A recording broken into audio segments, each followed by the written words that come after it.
servicios de emergencia, sobre todo, y también en las unidades de cuidados intensivos. Una de las muestras más valiosas también y una de las más sencillas de obtener, pero tiene una gran cantidad de cuestiones relacionadas con la preanalítica que hacen que su manejo sea pues muy especializado.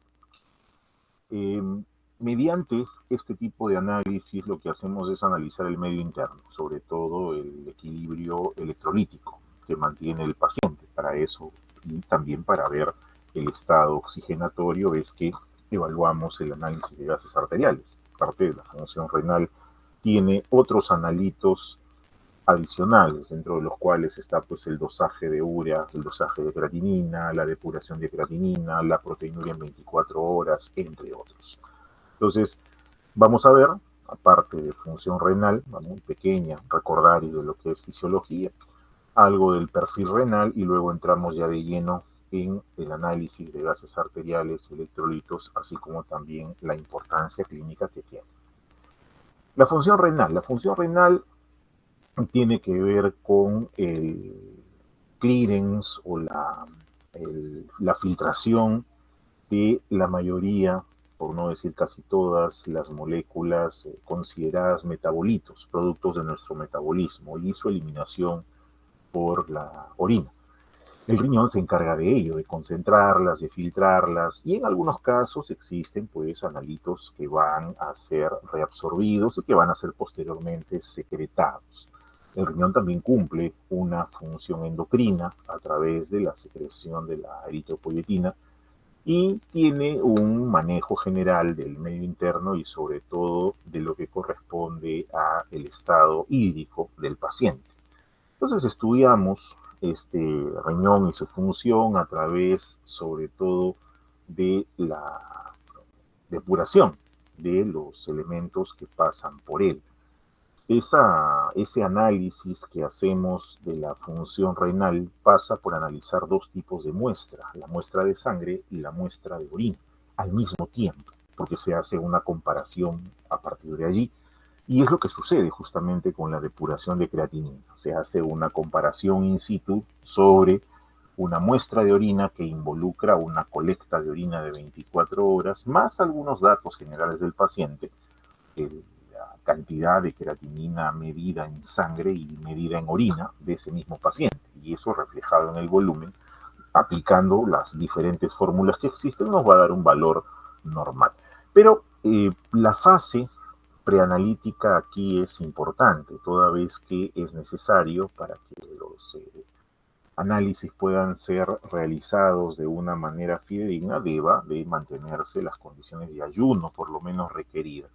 Recordemos que hay tres interferentes básicos en el laboratorio que, digamos que bloquean, interfieren, alteran las mediciones. Uno es los lípidos en sangre, las lipidemias, ¿no? Sobre todo cuando hay una ingesta reciente de comida y grasa. En segundo lugar, las hemólisis. Por lo tanto, el manejo de la muestra debe ser cuidadoso para evitar justamente la ruptura de los hematíes en la muestra y que esa hemólisis pueda falsear las mediciones. Y la tercera es la ictericia, ¿no? Que está relacionada pues ya con una patología o alteración en el manejo del metabolismo del grupo hemo. La toma de muestra, por lo tanto, se prefiere, se recomienda, se pide que sea pues en las primeras horas de la mañana, ¿no? Es el momento del ayuno exacto y es allí donde debería ser colectada, mientras que la muestra de orina sí tiene su propia particularidad, porque hay que recomendar, como vimos, como cuando conversamos del análisis completo de la orina de 24 horas requiere pues una conservación previa en refrigeración, toda vez que es un líquido orgánico que tiende a descomponerse y eso hace que sea necesario su conservación en una temperatura de refrigeración que va entre los 2 y los 6 grados. Ahora, cuando pasamos al análisis de estos analitos, al procesamiento de estos analitos, hoy en día la gran mayoría de laboratorios pues tienen a la mano la automatización con respecto a sus procedimientos, es decir, tienen equipos que se encargan de las mediciones correspondientes, independientemente de la metodología que se use. Hoy en día hay equipos para todos los gustos, ¿no? De bajo, mediano y alto nivel, inclusive velocidad de procesamiento. Entonces, dentro de estos analitos relacionados a la función renal, tenemos en primer lugar a la urea. Una urea que es medida producto del metabolismo de las bases purínicas y pirimídicas, producto del metabolismo de las proteínas, en realidad, de los ácidos nucleicos. La urea es un elemento a medirse y que suele estar elevado en algunas patologías relacionadas con función renal, sobre todo cuando hay daño en la filtración glomerular. Vamos a ver que este valor de la urea, que normalmente oscila entre 15 y 40 miligramos por decilitro, puede elevarse más allá de ese nivel.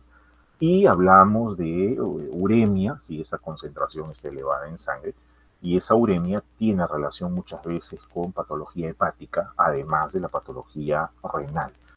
En el caso de la creatinina, esta proviene del catabolismo muscular, por lo tanto, cualquier interferente con catabolismo muscular, que puede ser, por ejemplo, ejercicio intenso, gimnasio, accidentes como electrocución, o sea, pacientes electrocutados, van a tener elevación de creatinina, ¿no? Inclusive pacientes que hacen hipercatabolismo, que están con síndromes paraneoplásicos, van a tener elevación de creatinina producto del incremento en su producción, más no necesariamente un retraso en su eliminación, como sucede en la patología renal. Entonces allí hay que tener cuidado a la hora de discriminar qué es lo que vamos a analizar en el paciente, siempre teniendo en cuenta la parte clínica. Ahora, la creatinina sérica tiene un valor normal en sangre que oscila entre 0.6 y 1.2. Hay literatura que dice 0.5 y 1 miligramos por decilitro. Ambas son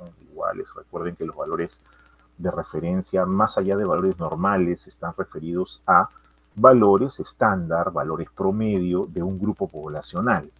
En función al grupo poblacional yo puedo establecer un valor de referencia válido. Además puede variar ese valor de referencia con relación al sexo, hombre-mujer, o puede variar también con relación a la edad. No es lo mismo el valor de creatinina sérica en un bebé, en un niño, en un adulto o en un anciano. Entonces, a partir de ahí se establecen estos valores de referencia, pero definitivamente si hay algún problema en la filtración glomerular, la creatinina va a tender a elevarse. De hecho, es uno de los principales parámetros que evaluamos en la función renal. Es por eso que le tomamos tanta importancia a esa creatinina y, como les decía, no se evalúa sola, salvo que se trate de un paciente a quien se le está haciendo seguimiento. Pero si se trata de un paciente en quien se está estableciendo un diagnóstico, es importante utilizar la depuración de creatinina como tal, y en este caso utilizamos pues los dos valores, la creatinina en orina y la creatinina sérica, sumado al volumen de orina producido en 24 horas más el área de superficie corporal y una constante por allí que suele ser 1.73. Si es que aplicamos la fórmula que está aquí, hay como 4 o 5 fórmulas diferentes, todas tienen el mismo valor predictivo. El otro examen, el otro analito involucrado en la función renal es la microalbuminuria. La microalbuminuria mide la presencia de proteínas, generalmente de bajo peso molecular, en la orina, que normalmente no deberían estar. Sabemos que fisiológicamente nosotros filtramos proteínas de Tams-Horfeld, o sea, proteínas de bajo peso molecular que salen en la orina, en algunos casos formando cilindros hialinos. Entonces, esta proteína tiene un valor normal. En una orina al azar, la cantidad de proteína normal que podría encontrar está por debajo de los 29 miligramos por gramo de creatinina. Mientras que en el caso de la medición en 24 horas sí tiene una variación importante. Se recomienda, se pide, establece que el valor normal de la microalbuminuria no debe sobrepasar los 300 miligramos en 24 horas sobre todo, ¿no? Entonces eso hace que hablemos ya de una macroalbuminuria, de una proteinuria franca. Y hablar de una macroalbuminuria, pues es hablar de una pérdida franca de orina. Finalmente, la membrana del glomerular, que es el filtro, se encontraría alterado y dejaría pasar elementos mucho más grandes, lo cual no es normal. Ahora, hay rangos estrechos para manejar esta microalbuminuria, puede medirse preferentemente con orinas aisladas o también puede hacerse mediciones pues, en 24 horas, dependiendo de lo que presente el paciente. Lo más frecuente es hacerlo con la primera orina de la mañana. A partir de ahí es donde se establece esta medición. Finalmente, los rangos de referencia, como saben, suelen venir acompañando al resultado del laboratorio. Para el caso de la proteinuria 24 horas sí hay una colecta de orina que es importante tener en cuenta, sobre todo en el momento de la medición. Por lo general, recomendamos que el paciente empiece la colecta en el día y que empiece con la segunda orina del día. O sea, la primera orina, aquella en que se levanta, va al baño, micciona, debe ser desechada completamente. A partir de la segunda, sí, debe juntarla en este tipo de recipientes que tienen, pues como ven, dos bocas, una boca ancha, una boca angosta. La boca ancha es utilizada justamente para la colecta y la boca angosta para hacer el vaciado, la licuotación de las muestras en los tubos correspondientes. El paciente colecta su orina, guarda la galonera en un lugar fresco, preferentemente debe ser en la refrigeradora, en parte de la puerta, y todo el día debe estar colectando la orina. De preferencia debe estar haciendo sus labores normales, no se recomienda que esté en reposo, sino que haga su trabajo normal, pero que esté en casa, cerca de la galonera donde va a colectarla. No puede tomar la cantidad normal de agua que toma, no hay ninguna restricción hídrica al respecto. Y hasta el día siguiente. Al día siguiente de haber empezado la colecta, la primera orina de la mañana del día siguiente sí debe ser colectada en este frasco. Inmediatamente termina esa colecta, debe ser llevado al laboratorio para su análisis correspondiente. Y lo que hacemos básicamente aquí en las orinas de 24 horas es medir el volumen, tomar una alícuota, realizar la medición y esa medición extrapolarla al volumen que presenta el paciente. Con respecto a los análisis de gases arteriales, esta es una muestra distinta. Estamos hablando de una muestra de sangre arterial. Por principio, la toma de muestra de análisis de gases arteriales es un acto médico, es decir, debe hacerlo el médico. Aun cuando los demás profesionales del laboratorio están muy capacitados en hacerlas, es recomendable que el médico sea quien se haga cargo de esa muestra. Por varias razones. La principal de ellas tiene que ver con el manejo anatómico de la zona. No es difícil, pero si es que no tenemos en cuenta algunos parámetros anatómicos importantes, se hace complicado tomar una muestra de gases arteriales. En algún momento lo van a tener que intentar. Es doloroso. Recordemos que el vasa nervorum es abundante en las arterias, es casi escaso, casi nulo en las venas. Entonces hay dolor cuando uno hace la punción arterial y no es como en la vena que uno ve la vena al momento de poner la ligadura, o sea, la vena se injurgita y salta a la vista. En el caso de la arteria, lo único que tenemos a favor es la presencia del pulso y nada más. Entonces es importante conocer los reparos anatómicos para poder tomar la muestra. Preferentemente puede ser pues, de la arteria radial, aunque también en algunos casos se hace de la arteria cubital, en algunos otros también de la arteria femoral cuando el caso lo requiere. Entonces ya hay que tener en cuenta los parámetros anatómicos para que la muestra sea tomada de manera lo más óptimamente posible. Tiene mucho interferente aquí. En ese orden de ideas, el análisis de gases arteriales comprende pues, diferentes parámetros, no solamente los gases arteriales como tal, o sea, el oxígeno, el CO2, sino también los electrolitos que están disueltos en esa sangre. Estamos hablando de los principales iones, tanto cationes como aniones, presentes en el medio extracelular, como intravascular, como es el caso del sodio, el potasio, el cloro, y en algunos casos se añade también el calcio y el magnesio por la importancia que tienen en el medio interno. Entonces, este estudio de gasometría arterial es indicado en cualquier momento, es un examen de emergencia, no necesita mayor preparación, Y se suele indicar cuando es necesario medir tres cosas. Uno, el estado ventilatorio del paciente. Dos, el estado de oxigenación, que están relacionados el uno con el otro. Y, en tercer lugar, el equilibrio ácido-base, con la finalidad de poder establecer ya sea un diagnóstico, de poder cuantificar la respuesta terapéutica del paciente frente a la oxigenoterapia, ya sea que le esté aplicando cánula binasal, Bhaskara con reservorio, Venturi, o también para monitorear la severidad o la progresión de un proceso en el paciente.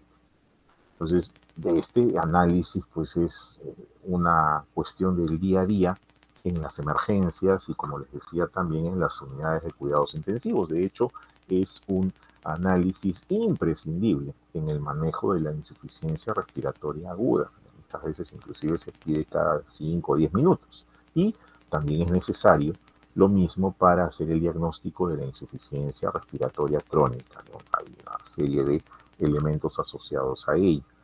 Ahora, hablar de insuficiencia respiratoria crónica es hablar pues de hipoxemia arterial sostenida en el tiempo, generalmente con una presión parcial de oxígeno por debajo de 60 miligramos de hidrógeno, milímetros de hidrógeno, perdón, con o sin retención de CO2.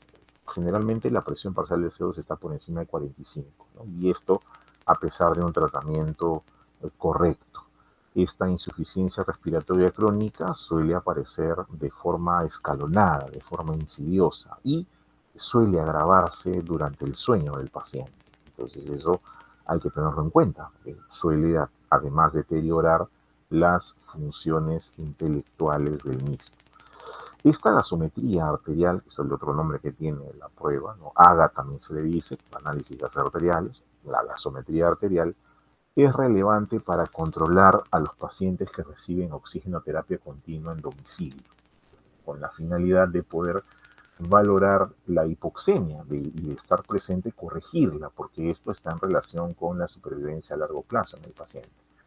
Ahora, este monitoreo domiciliario ha hecho que se vaya se haya desarrollado en los últimos por lo menos 20 años un grupo de pruebas y de instrumentos de medición llamados Point of Care.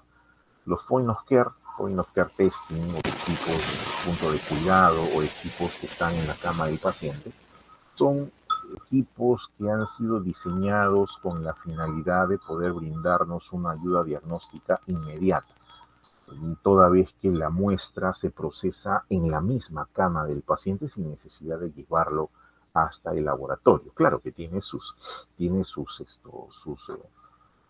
limitaciones con respecto a la detección, con respecto a la variedad de analitos y también con respecto a los límites de detección, a los límites de mínimos o máximos, ¿no? Que no es mejor llevarlo al laboratorio, porque ahí se tiene generalmente instrumentos de mayor precisión. Pero en este caso el point of care es de ayuda, sobre todo para tomar una primera medida.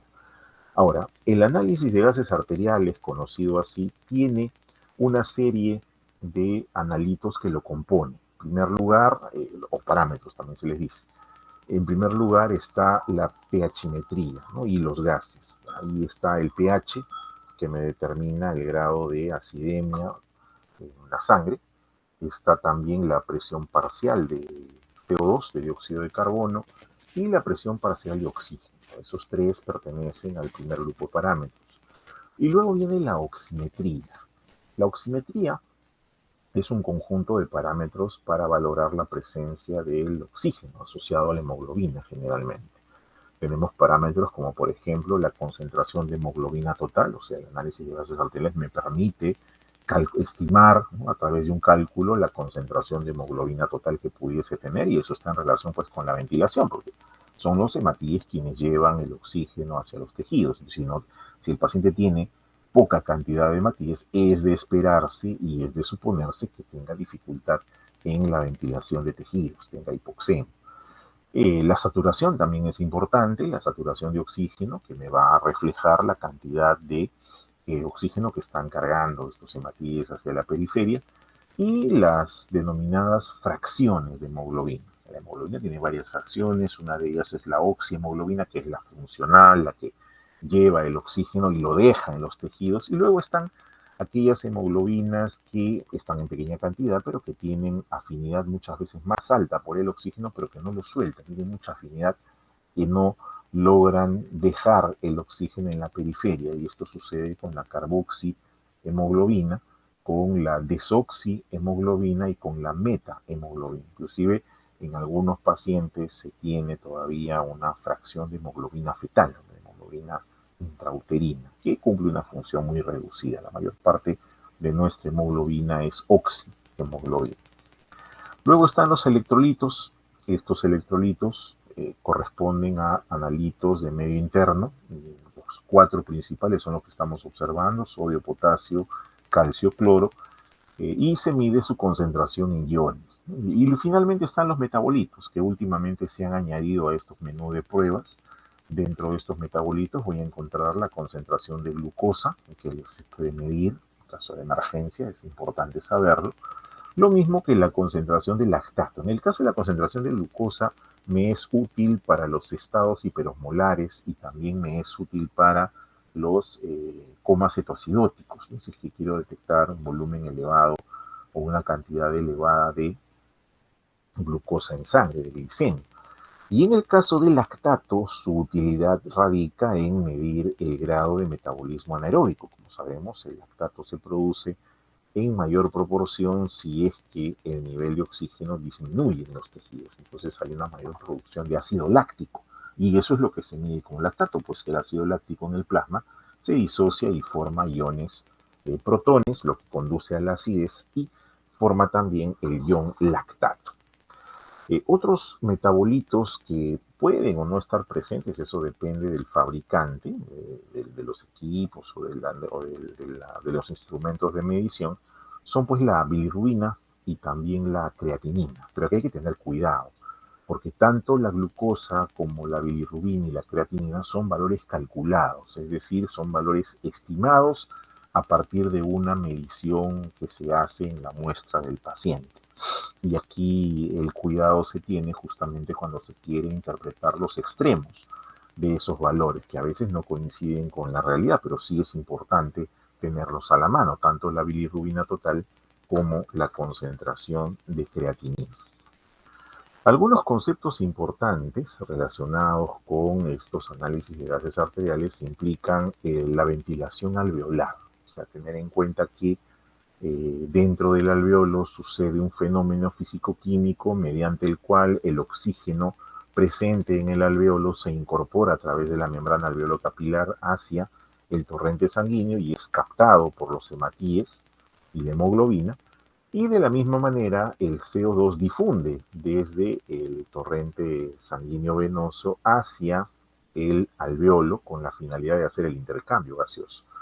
Entonces, esa ventilación alveolar va a implicar una renovación periódica del gas alveolar y esto significa que es necesario que un determinado volumen de aire, que vamos a llamar volumen corriente, alcance los alveolos más periféricos a través del sistema de conductos que viene a ser el árbol traqueobronquial. Así que aquí vamos a tener, para garantizar la ventilación alveolar, un sistema conductor que es el árbol traqueobronquial y la mecánica ventilatoria.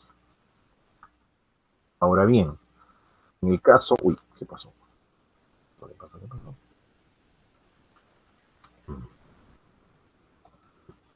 Ahora sí. En el caso de la relación ventilación-perfusión, este es otro concepto a tener en cuenta, tiene que ver con la eficacia del intercambio de gases, ¿no? Te dice que es máxima cuando la relación equivale a la unidad, es decir, la cantidad de ventilación que recibe cada unidad alveolar es similar a la cantidad de flujo capilar que la perfunde, ¿no? Aunque esto pues no es homogéneo en todo el pulmón, suele haber zonas más oxigenadas en el pulmón que por lo general corresponden a los ápices y zonas menos oxigenadas que corresponden a las bases pulmonares. En la región iliar, en la región central, sí es de 1 a 1. Entonces, si un alveolo tiene disminuido este cociente de ventilación-perfusión, el cociente BQ, significa que su ventilación pues es desproporcionadamente baja con relación a la perfusión que va a recibir y esa es la razón por la cual no hay un intercambio de gases adecuado. Y dentro de esas alteraciones del cociente de ventilación-perfusión, el caso más extremo es el shunt, la malformación arteriovenosa, que nos habla de unidades pulmonares perfundidas pero no ventiladas, mientras que en el caso del otro extremo, donde el cociente es alto, nos indica que la perfusión es baja, más bien en relación a la ventilación.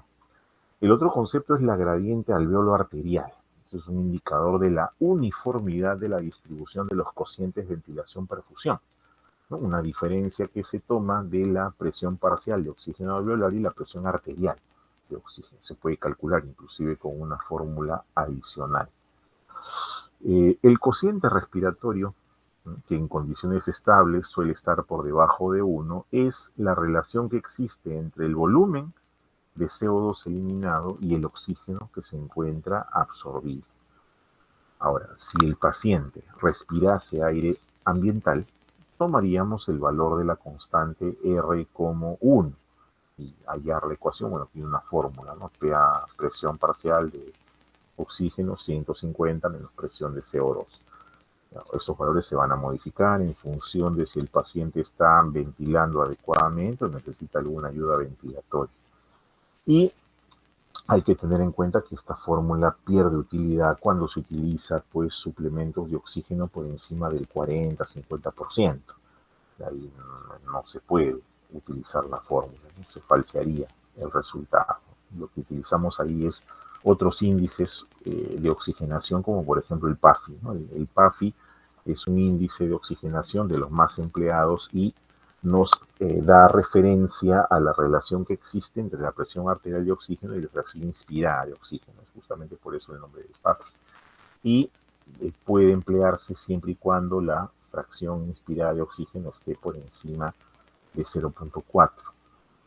Ahora, cuanto menos sea el valor del índice PAFI, pues significa que hay peor intercambio gaseoso, ¿no? Y ahí se considera un parámetro importante, ¿no? El hecho de que esté por debajo de 200 me habla de un probable síndrome de distrés respiratorio agudo, y si está por debajo de 300 me habla de una lesión aguda pulmonar. Entonces, los parámetros relacionados con los gases arteriales funcionalmente tienen que ver con la captación del oxígeno, con el transporte del oxígeno y con la liberación del oxígeno a los tejidos, el famoso parámetro P50, y, como no podía faltar, la oxigenación tisular. Una oxigenación tisular deficiente hará pues que se acumule el ácido láctico, el cual al pasar a la sangre va a disolverse y va a mantenerse circulando. Ahora, ya entrando de lleno en lo que es el análisis de gases arteriales, hay ciertas consideraciones, ciertos cuidados, ciertas atingencias que se toman en cuenta con respecto a la toma de la muestra, tanto a los preparativos de la toma de muestra como a la extracción, el manejo, el transporte y la conservación de esa muestra. En principio es una muestra de sangre arterial. Dentro de los preparativos tenemos que tener bien en claro el nombre del paciente, su identificación, sobre todo si el paciente, está inconsciente. Hay que tratar de asegurar que la muestra que tomemos lleve el rótulo adecuado. ¿Por qué? Porque si nosotros no identificamos correctamente esa muestra, el resultado va a salir probablemente para otra persona y va a inducir al error. Vamos a hacer un diagnóstico errado, vamos a tener un tratamiento incorrecto y va a ser necesario extraer una nueva muestra. En este caso, extraer una nueva muestra de análisis de gases arteriales o de gases arteriales es hacer sufrir de nuevo al paciente, pasar por lo mismo. Entonces hay que tener bastante cuidado a la hora de la extracción. En algunos pacientes que tienen catéteres o líneas arteriales instaladas, se puede tomar la muestra a partir del catéter arterial. Sin embargo, ahí hay que tener en cuenta que si el catéter está siendo perfundido o está sirviendo de pasaje para fluidos, esta sangre puede diluirse con el líquido que pasa por esa solución de flujo. Lo mismo sucede si se añadió heparina líquida al dispositivo de toma de muestra, en este caso al tubo. Entonces, la heparina líquida no debe usarse porque eso produce dilución. A ver, ¿qué es lo que pasa si yo agarro una jeringa de tuberculina, como generalmente hacen hoy en día, y coloco 0.1 mililitros de heparina? El hecho de colocar heparina líquida en un volumen tan pequeño de sangre hace pues que efectivamente la sangre no se coagule, se mantenga líquida, pero también tiene un efecto importante en los analitos a medir. Por ejemplo, al añadirle heparina, uno de los efectos es que la presión parcial de oxígeno se va a elevar y la presión parcial de CO2 va a caer naturalmente. O sea, voy a tener una deficiencia en esa medición. Lo mismo, el potasio cae, el sodio se eleva, el calcio también disminuye, el cloro también se eleva, y disminuyen la glucosa, el lactato y la hemoglobina total calculada. Claro, estoy produciendo dilución. Estamos hablando de la extracción de un catéter arterial, ¿no? Las líneas que se colocan para monitoreo.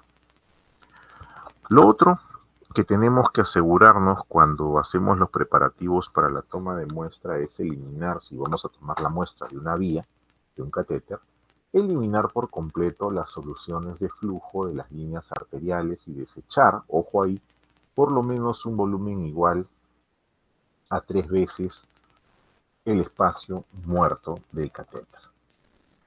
La heparina líquida, como les dije, causa diluciones, afecta directamente los valores medidos. Al haberse medido así, todos los parámetros van a tener un sesgo negativo por esa dilución.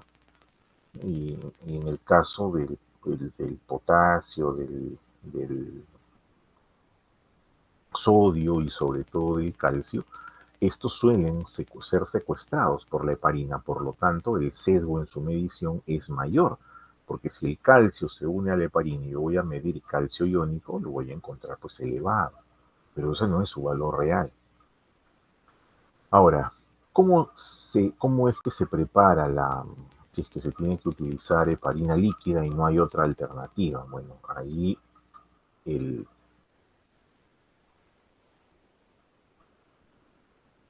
la persona o quienes van a hacer el manejo de este tipo de muestras deben saber que la proporción es importante dentro de la muestra con heparina. O sea, es decir, si se, si se añade heparina líquida en un volumen tan pequeño como 0.05 mililitros, vamos a notar que la sangre va a pasar por una dilución de 5%, aún con esa pequeña cantidad. Y el plasma disminuye en un 10% aproximadamente.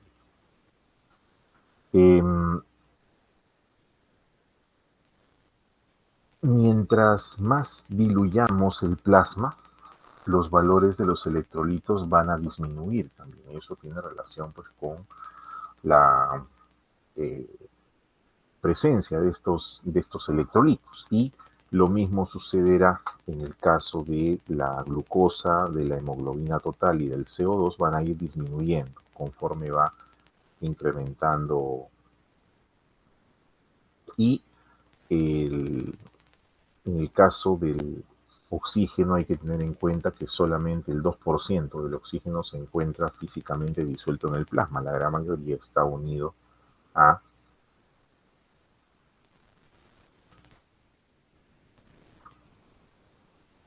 Otro de los errores causados por esta dilución por la heparina líquida es que eh, cuando sacamos la heparina de un frasco grande como este, nunca hacemos la misma medición 2 veces.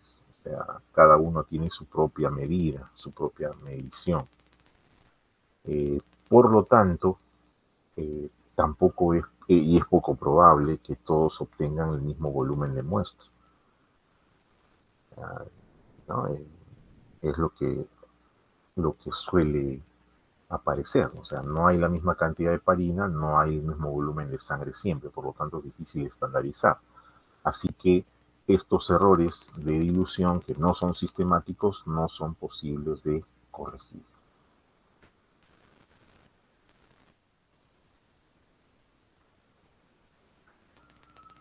Ahora, cuando vamos a obtener la muestra,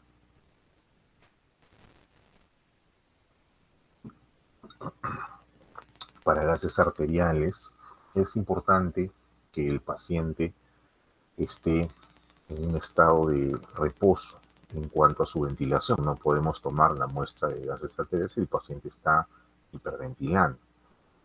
Entonces, el paciente debe reposar 5 minutos y si está recibiendo ventiloterapia, si está recibiendo ayuda, esos parámetros no deben cambiarse por lo menos durante 20 minutos para poder tener una medición más acorde.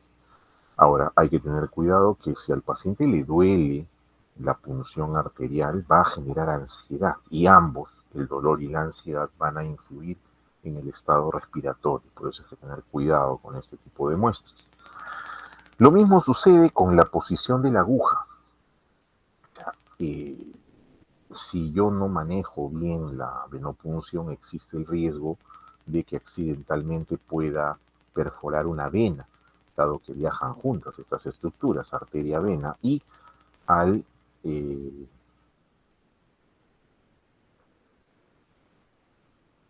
al tomar la muestra, a veces erróneamente, de sangre venosa, es fácil de notarlo, ¿no? Generalmente los parámetros se encuentran alterados. El principal de ellos es el oxígeno. El oxígeno arterial está en la saturación, nomás está en 98%, es lo normal, y la presión parcial de oxígeno suele ser 100 milímetros de mercurio. Mientras que en la sangre venosa, pues la presión parcial de oxígeno es bajita, ¿no? Está por debajo de 40 milímetros de mercurio y la saturación generalmente no supera el 80%. Entonces por ahí nos podemos dar cuenta si es que ha habido algún tipo de error por punción accidental. Y aunque parezca mentira un detalle tan, eh, digamos, superficial que podría parecer, ¿no? Exquisitez de la posición de la aguja influye en el resultado. Imagínense, una muestra arterial pura con un paciente que tiene un PO2 de 100, un PCO2 de 41 y una saturación de 98, una muestra contaminada, esa presión parcial de oxígeno puede pasar a 90 y con 90 se necesita muchas veces apoyo, ¿no? Y la PCO2 suele mantenerse y la saturación suele caer también un poco, debe tener cuidado. ¿Qué se recomienda? Que se usen jeringas de autollenado, ¿no? Esas jeringas que vienen prellenadas, que vienen al vacío, y de preferencia el bisel de la aguja debe ser corto, justamente para evitar perforar otras estructuras, dentro de ellas las venas. La siguiente consideración preanalítica tiene que ver con las burbujas de aire que se forman o que dejamos formar. Hay que tener en cuenta que la presión arterial de oxígeno es de 90 a 100 milímetros de mercurio, mientras que la presión parcial de oxígeno atmosférico es 150 milímetros de mercurio.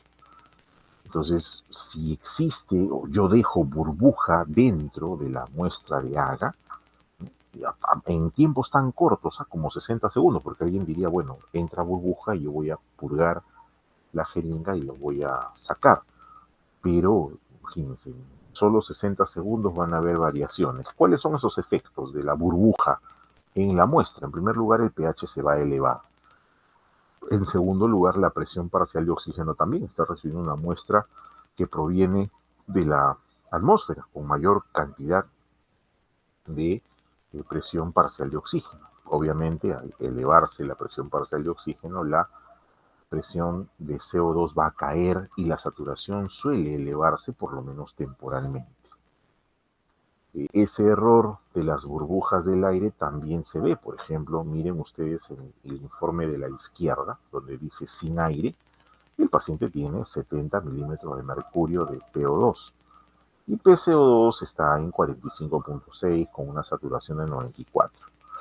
Mientras que en ese paciente en quien se dejó una burbuja en la jeringa de gases arteriales va a tener una presión parcial de oxígeno de 90, ¿no? Imagínense 20 de diferencia, de lo que era patológico ahora es normal, una presión parcial de CO2 de 45.4, que no difiere mucho de lo medido anteriormente, y una saturación sí por encima. Ya imagínense, un paciente que satura 94 y que de pronto al colocarle la aguja en la extracción de muestra, vemos que hay una variación importante a ese nivel. ¿Cuál es la recomendación con respecto a si hay burbujas en la jeringa de gases arteriales después de haber tomado la muestra? Pues inmediatamente expulsar el aire. Antes de hacer la mezcla de la muestra con el anticoagulante, pues debe expulsarse el aire de inmediato. Ahora existen hoy en día eh, algunos aditamentos para la toma de muestra que implican un diseño especial, donde no van a haber burbujas, etcétera. Algunos lo tienen, otros no. Con respecto a la extracción también hay que tener en cuenta la formación de coágulos. Uno, la muestra no suele ser homogénea, suelen ser,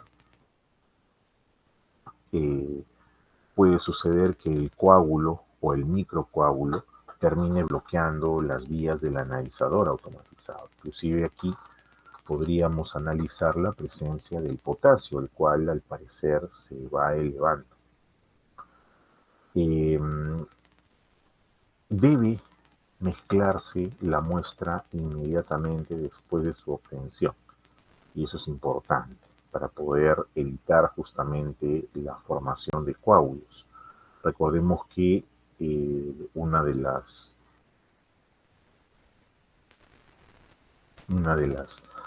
situaciones en las cuales la muestra suele echarse a perder es durante la homogenización. Como ven, hay diferentes movimientos en la mano de la persona que hacen que la muestra se mezcle con la presencia de una especie y una vez que se mezcla, inmediatamente puede enviarse ya para procesamiento. El hecho de que aparezcan coágulos es un indicativo para que aparezca hipercalemia.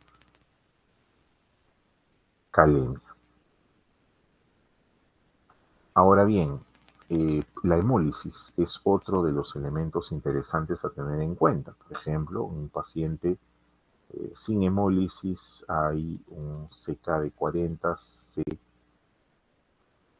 a potasio calculado en 4.0, sodio en 140 y en sodio en calcio, perdón, calculado, calcio iónico 1.21 milimoles por litro.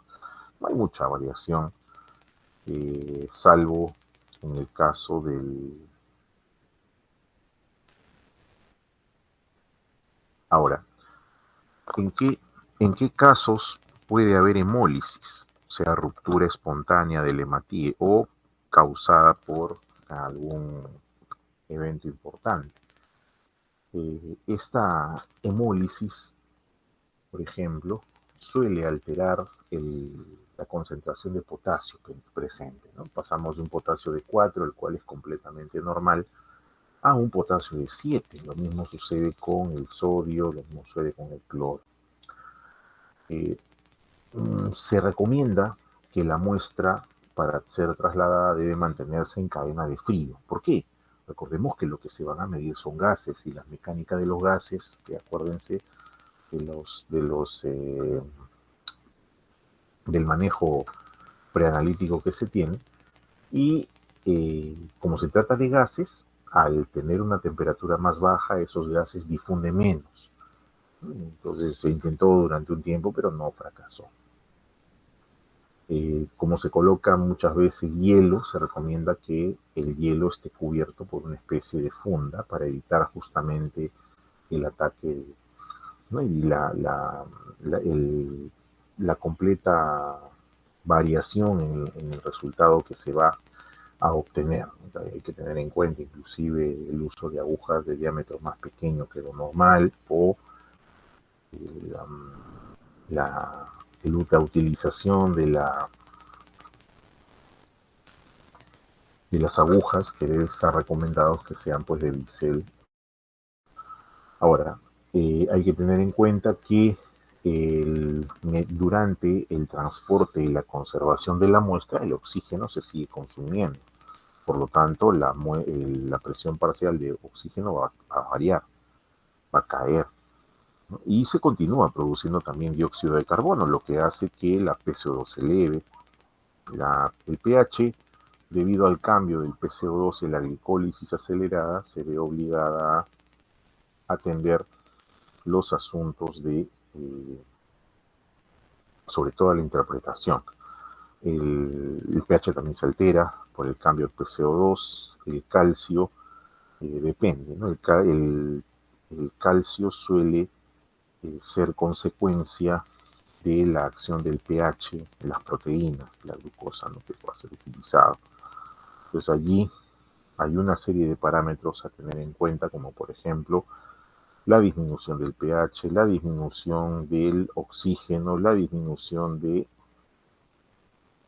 la glucosa calculada y también del lactato, para tener una idea de lo que se va a hacer con esos pacientes.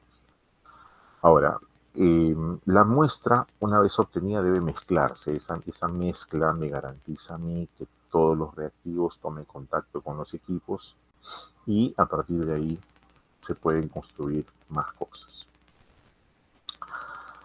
Hay que recordar que cuando la muestra de sangre se almacena, los componentes celulares tienden a sedimentarse. Es una cuestión de organización que permite pues que algunos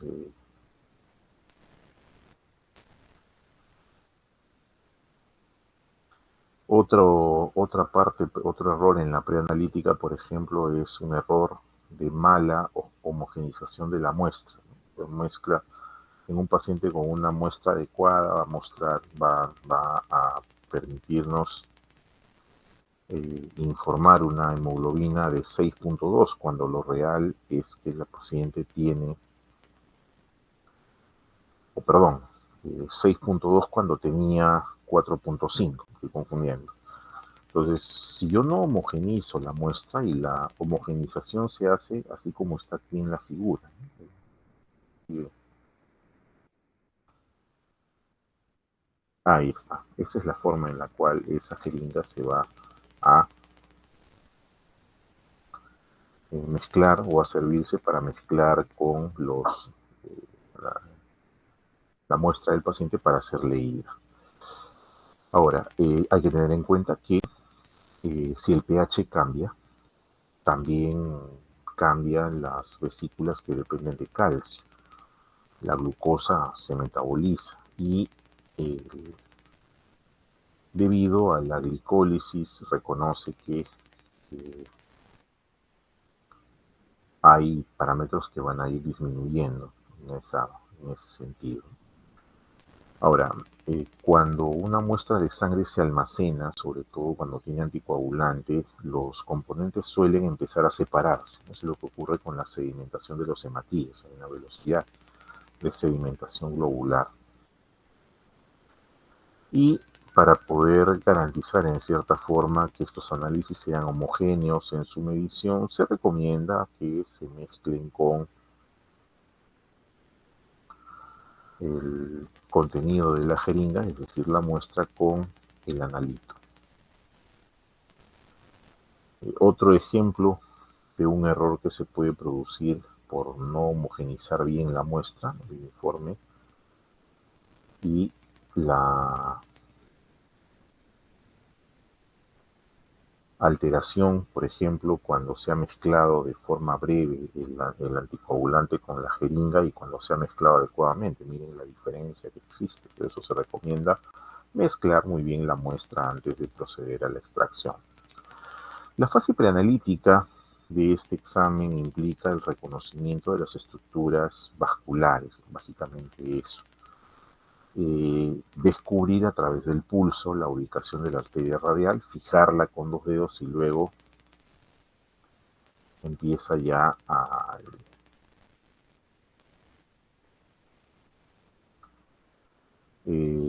la toma de muestra, que se recomienda que sea con jeringas precargadas o prellenadas ya, vienen de fábrica así. No debe utilizarse en principio la jeringa de tuberculina, pero bueno, algunos lo usan por comodidad. También los gases arteriales pueden medirse a través de equipos y a través de la forma de procesamiento. Una de las metodologías más antiguas que tenemos es la de gases arteriales y el surgimiento de nuevas metodologías, de nuevos avances a ese nivel son compartidos pues, por este tipo de equipos. Ahora, Dentro de esa gasometría, como les explicaba, tiene que ver con el intercambio de eh, el oxígeno y el CO2 con la finalidad de poder continuar con la... Entonces aquí tenemos una serie de valores importantes que hay que tener en cuenta, ¿no? Sobre todo para evaluar de modo grosso la situación. Uno es el pH, que está entre 7.35 y 7.45, ¿no? Un rango bastante estrecho para manejar el pH fisiológico, mientras que la presión parcial de oxígeno suele estar en 80-100 y la de CO2 entre 35 y 45 milímetros de mercurio. Saturación de 95 a 100, bicarbonato de 22 a 26. Son valores normales, ¿no? Valores estándar. Ahora, dentro de los electrolitos, pues está el sodio, que es, ¿no?, importante por su presencia y sobre todo su margen estrecho dentro del cual se maneja, ¿no?, el sodio. Lo mismo sucede con los otros electrolitos como el cloro y también sucede lo mismo con el potasio, inclusive con el magnesio. Eh, una vez el magnesio lo mismo, ¿no?, el mismo papel que juega en el equilibrio hidroelectrolítico. El fósforo también es importante dentro de lo que se solicitó, ¿no? El fósforo, el calcio, básicamente son... Y luego ya se analiza paso por parámetro, el análisis de gases arteriales en sí. Entonces nos damos cuenta que uno de los primeros parámetros a evaluar es el pH. Entonces el pH tiene pues sus grados, ¿no?, sus grados. De 0 a 7, de 6 a 7, perdón, se considera la muerte, lo mismo que de 11. El paciente puede debutar con una acidemia, como una acidosis ya con...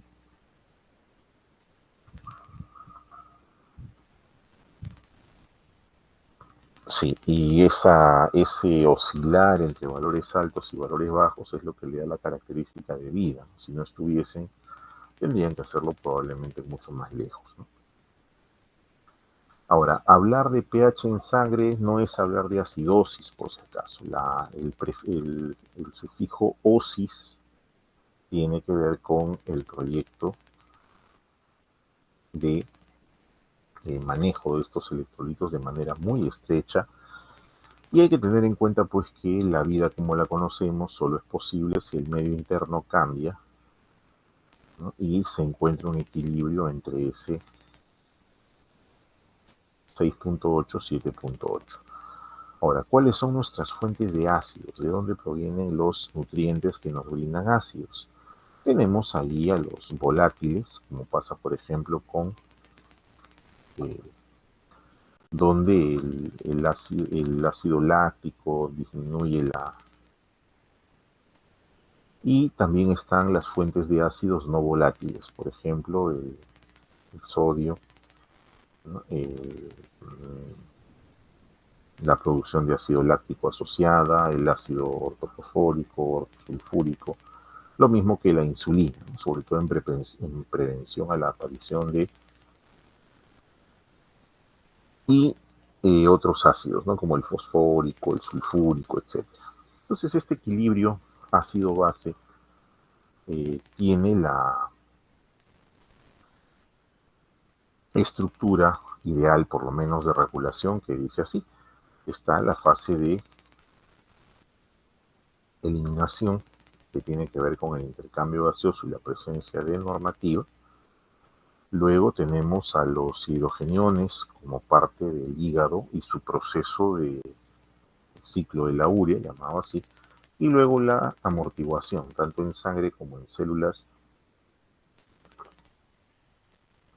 y en intersticio, importante.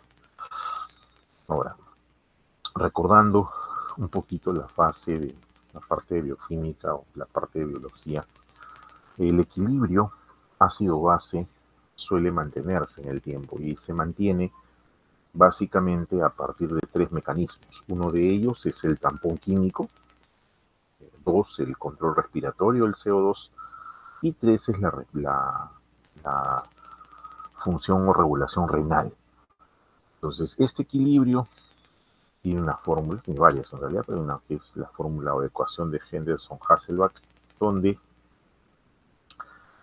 el pH está definido como la suma de una constante y el logaritmo entre las potencias y los cocientes.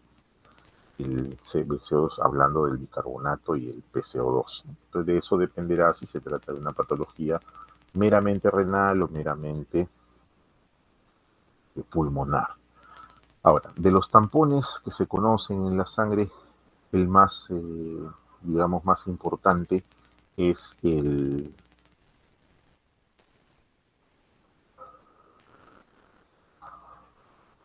este tampón que establece un ciclo entre el ácido carbónico y el bicarbonato, es mediado por la anhidrasa carbónica, justamente a nivel donde eh, como concentración plasmática vamos a encontrar hasta un 50% de la capacidad amortiguadora y lo mismo sucede con la hemoglobina, las proteínas y los fosfatos. Entonces aquí hay que tener en cuenta algunas razones, por ejemplo el factor respiratorio. El CO2 es un producto de desecho del metabolismo y nosotros lo elevamos a partir de los pulmones. El CO2 suele difundir rápidamente, aparte de las membranas capilares al alveolo, una vez que va a ser exhalado. Ahora, aquí hay que tener en cuenta también que dependiendo del valor de la PCO2, por ejemplo, una PCO2 elevado, que significa que la ventilación en los pulmones aumenta, lo mismo un PCO2 disminuido. Y hay que tener en cuenta que una vez que se presentan estos problemas, la regulación del PCO2 suele ser casi inmediata, ¿no? Mientras que en el caso de la solicitud de elaboración de estos documentos, hay un letargo en la computadora, en la persona que hace los análisis, ¿no? Ahora hay que tener en cuenta que la compensación respiratoria aparece primero, ¿no? Después la renal. Y la presión parcial de CO2 es para y aparece pues precozmente, ¿no? Primero. Ahora, esta presión parcial de CO2 lo que hace es reflejarme que los pulmones están funcionando bien. Eso es con respecto al primer factor, que es el factor respiratorio. Luego viene el factor metabólico. La concentración de los metabolitos eh, está dado pues por este factor metabólico. Se ha recomendado que deben regularizarse en el caso, así como vimos que la regulación del PCO2 era casi inmediata, la concentración de eh, ahora, los desórdenes que van a aparecer en el equilibrio ácido-base van a ser catalogados con nombre y apellido. Vamos a tener ahí, por ejemplo, a la acidemia o la alcalemia, ambos relacionados con el pH, lo metabólico y lo respiratorio. Catalogar una acidosis o una alcalosis es, entonces se puede predecir cuál es el estado. Tenemos un pH de 7.35 a 7.45, que es lo normal. Una caída de ese pH habla de una acidemia, una elevación habla de una. Lo mismo sucede con la PCO2, una PCO2 que surge y una que baja, ¿no? En relación a la alcalosis. Lo mismo pasa con el bicarbonato. Ahora, resumiendo estos desórdenes ácido-base, tenemos que la acidosis respiratoria, pues el pH se mantiene y cae la presión parcial de CO2 y también de oxígeno. Lo mismo con el pH.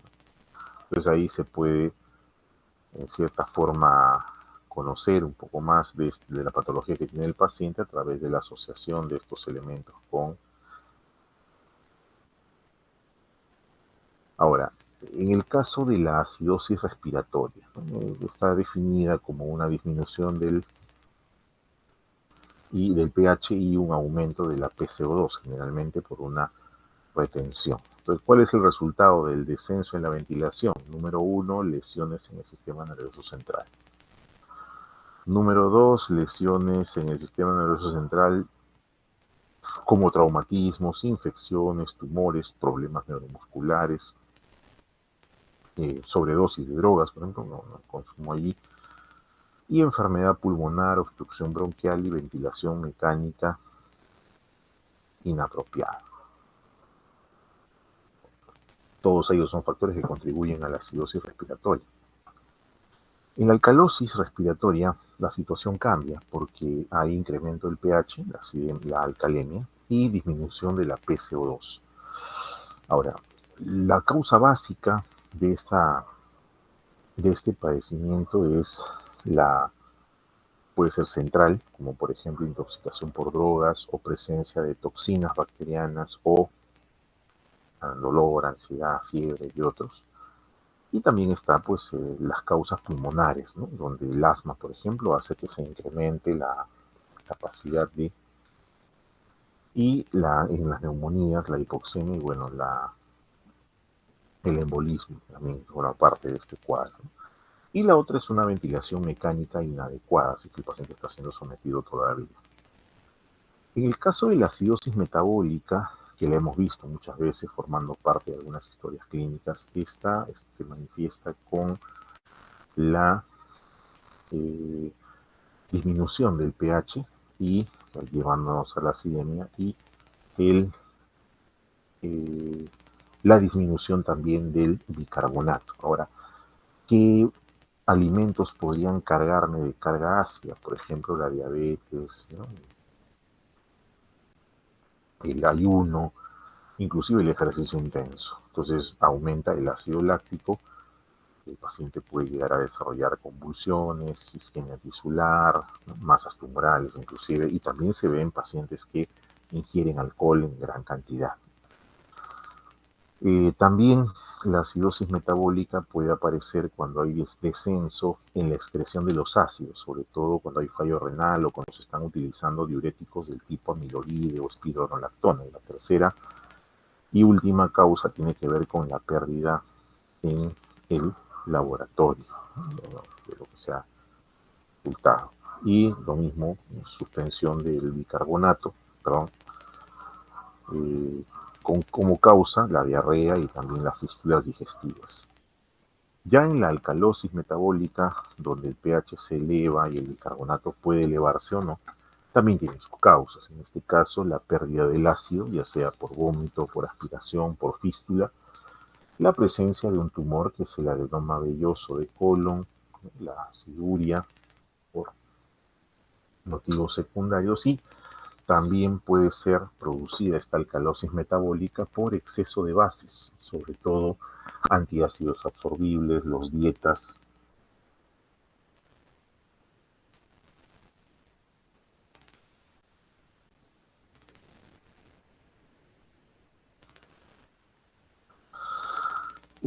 Otra de las causas para esta alcalosis metabólica es el consumo de potasio, que hay que tener cuidado con las pérdidas gastrointestinales, sobre todo la diarrea crónica, sumado a una diuresis excesiva, una deshidratación y la ingesta insuficiente de eh, y también el exceso de base, ¿no? Por ejemplo, pacientes que consumen con frecuencia y en cantidad importante los antiácidos absorbibles, ¿no? Las dietas veganas y también la, eh, elevación del pH y de la concentración de bicarbonato. Entonces, más o menos cuando abordamos este tipo de situaciones con estos pacientes con un diagnóstico ya conocido, suele tener su algoritmo de manejo. En este caso estamos viendo el manejo propuesto en un libro de fisiología respecto al equilibrio ácido-base, donde suele haber dicotomía con respecto a su manejo. Entonces, ahí también hay que tener en cuenta que dependiendo de si se hace vamos a tender a hacer la compensación. Ahora, con respecto a los electrolitos, hay que tener en cuenta que los fluidos corporales nuestros tienen agua en primer lugar, pero también tienen electrolitos, tienen sodio, potasio, calcio, cloro, bicarbonato, tienen proteínas y otros componentes. Entonces, el equilibrio, y se denomina así, debe ser mantenido en compartimentos individuales, ¿sí? Y también entre los diferentes compartimentos.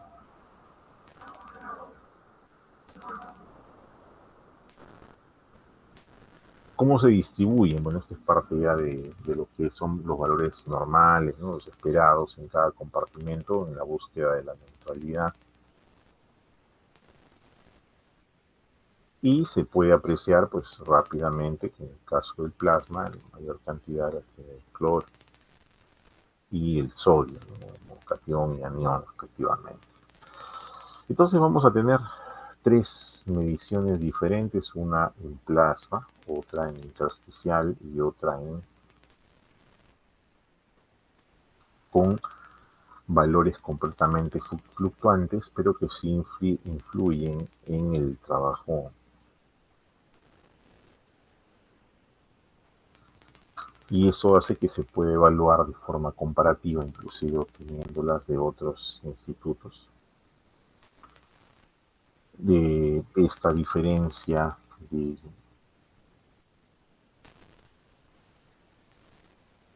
y se establece pues este concepto de la brecha aniónica, ¿no? O sea, la diferencia entre todos los aniones y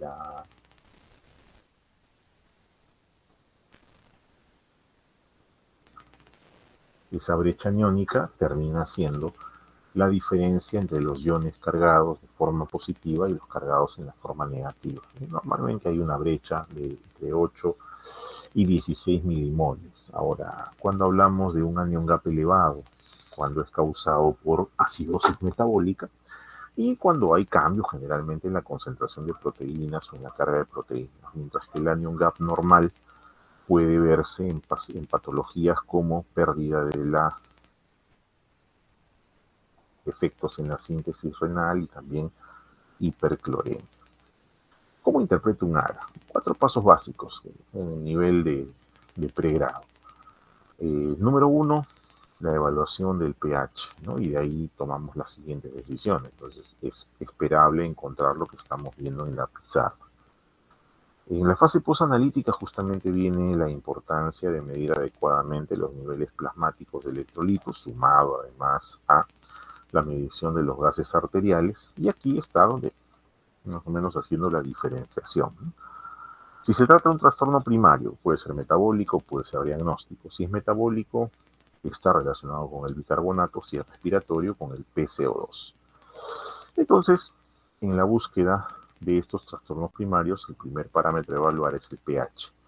Sabemos los valores normales de pH, 736, 744, eso se llama eudemia, pero ya que estamos, ¿no? Existen dos posibilidades, que el pH esté por debajo de 736 o por encima de 744. Si está por debajo de 736 hablaremos de acidemia y por encima de 744 de volemia, de alcalemia. Ahora, esa acidemia puede ser convertirse en una acidosis metabólico-respiratoria, dependiendo de qué analito se eleve más, ¿no? Si se eleva el PCO2 o se eleva la concentración de bicarbonato, y eso es válido para la acidemia como para la alcalemia y la presencia de la patología digestiva y también respiratoria. Ahora, El órgano suele compensar, como hemos visto, las compensaciones varían de acuerdo a los sistemas utilizados para las mediciones, pero normalmente ante un trastorno de tipo metabólico es el organismo que compensa ese estado. Por ejemplo, la caída de bicarbonato que conduce a la acidosis metabólica es mediada por la conducta del PCO2, mientras que la alcalosis metabólica también es tratada, pero esta vez con superior en cuanto al manejo, ¿no? De los, sobre todo de la parte de los conflictos. Eh, Ante un trastorno metabólico, el organismo compensa y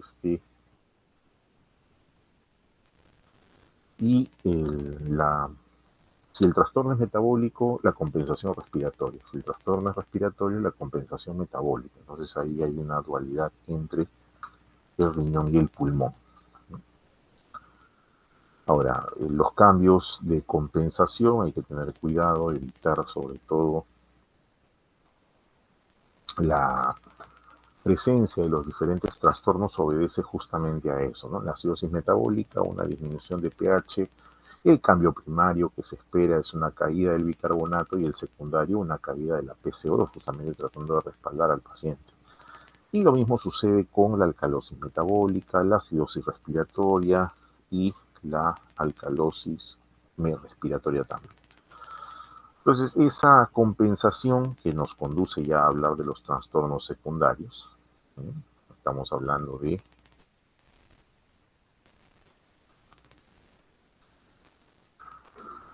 acidosis y alcalosis en los respectivos casos. Por ejemplo, en el caso de la acidosis con caída del bicarbonato, suele compensarse con un trastorno adicional que suele ser la disminución de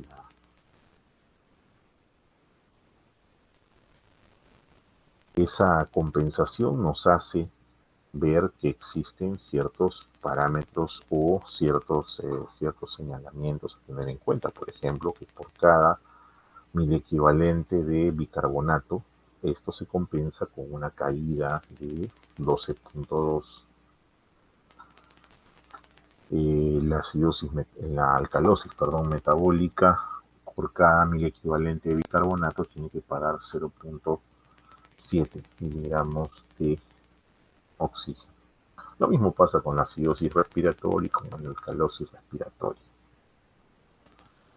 Ahora, ¿cómo leo el AGA? Ya para terminar casi.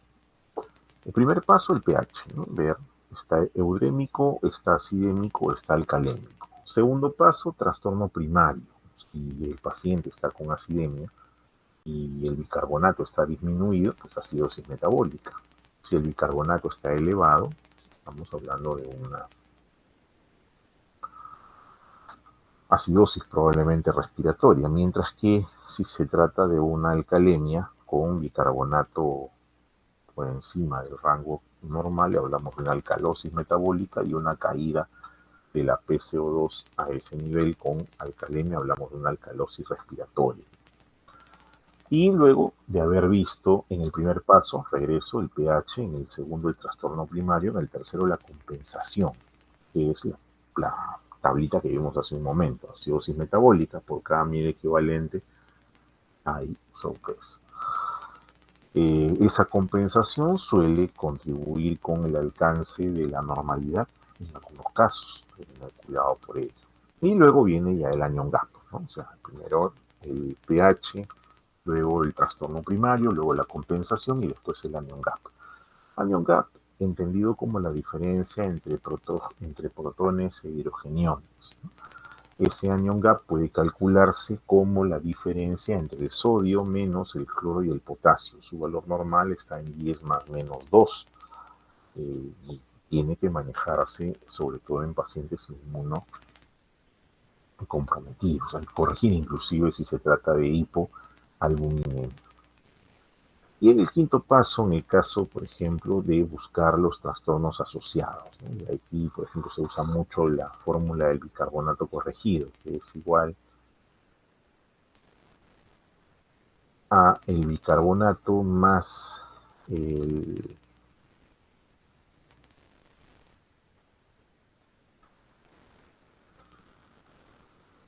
Este bicarbonato corregido servirá para hacer las comparaciones. Un bicarbonato corregido por debajo de 22 generalmente corresponde a una acidosis metabólica, mientras que un bicarbonato. Y finalmente, bueno, hasta aquí la clase de hoy, pues seguramente. No, aquí. Muy bien, chicos, hasta aquí entonces. Ya, difícil que avancemos más. Esta clase es larguita y la que viene también lo es. La que sigue es la clase de marcadores inflamatorios, que la vamos a dejar para la siguiente, porque ya las que vienen luego son un poquito más llevaderas. Bien, muchas gracias entonces por su atención. Espero que no se hayan dormido. Gracias, doctor. Cuídense. Conversamos. Gracias, Paula. Gracias, Junior. Conversamos. Chao, chao.